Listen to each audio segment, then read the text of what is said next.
আসসালামু আলাইকুম। আমি বিভিন্নভাবে জানতে পারলাম যে আমি কেন মিডিয়াতে অনুপস্থিত।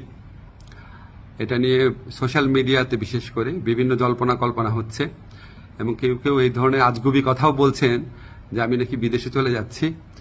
আমি সবাইকে আশ্বস্ত করতে চাই যে এই ধরনের কোনো পরিকল্পনা এমনকি চিন্তাও আমার মাথায় নাই, প্রশ্নই আসে না। আমি মনে করি এই ধরনের গুজব, গুঞ্জন এবং আজগুবি বিভিন্ন তথ্য যারা ছড়াচ্ছেন, এটা হচ্ছে আজকে ছাত্র জনতার যে ঐতিহাসিক জুলাই বিপ্লবের মাধ্যমে আজকে যে জনগণের প্রত্যাশা সৃষ্টি হয়েছে সেটাকে বিভ্রান্ত করা এবং জনমনে অহেতুক প্রশ্ন সৃষ্টি করার একটা অসৎ উদ্দেশ্যে করা হচ্ছে। আপনারা কেউ বিভ্রান্ত হবেন না।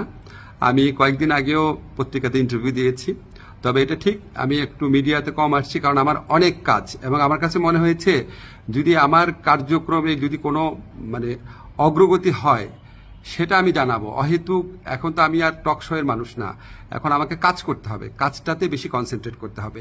তো আমার প্রবাসী কল্যাণ মন্ত্রণালয় এবং আইন মন্ত্রণালয় দুই ক্ষেত্রেই কিছু অগ্রগতি হচ্ছে।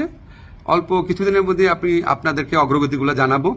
আর এই ধরনের গুজব গুঞ্জন যারা রটাচ্ছে তাদেরকে আমি অনুরোধ করব মিনিমাম ইনভেস্টিগেশন করে তারপর এগুলি বলেন, না হলে মানুষ তো আপনাদেরকে মিথ্যাবাদী ভাববে, ঠিক না? এগুলি করা উচিত না। বাংলাদেশকে একটা নতুন বাংলাদেশ গড়ার জন্য, রাষ্ট্র সংস্কার করার জন্য আপনারা বরং পজিটিভলি আমাদেরকে সাজেস্ট করবেন, ভুল হলে বলবেন। একদম সম্পূর্ণ আপনার আজগুবি, একদম অবিশ্বাস্য, অকল্পনীয় তথ্য এগুলি দেওয়া তো কোনো মানে হয় না। এটা এক ধরনের চরিত্র হননও। তো এগুলি করা ঠিক না। আপনারা আশা করি সকল বিভ্রান্তির অবসান ঘটবে আমার বক্তব্যের মধ্যে দিয়ে। সবাই ভালো থাকবেন। ধন্যবাদ সবাইকে।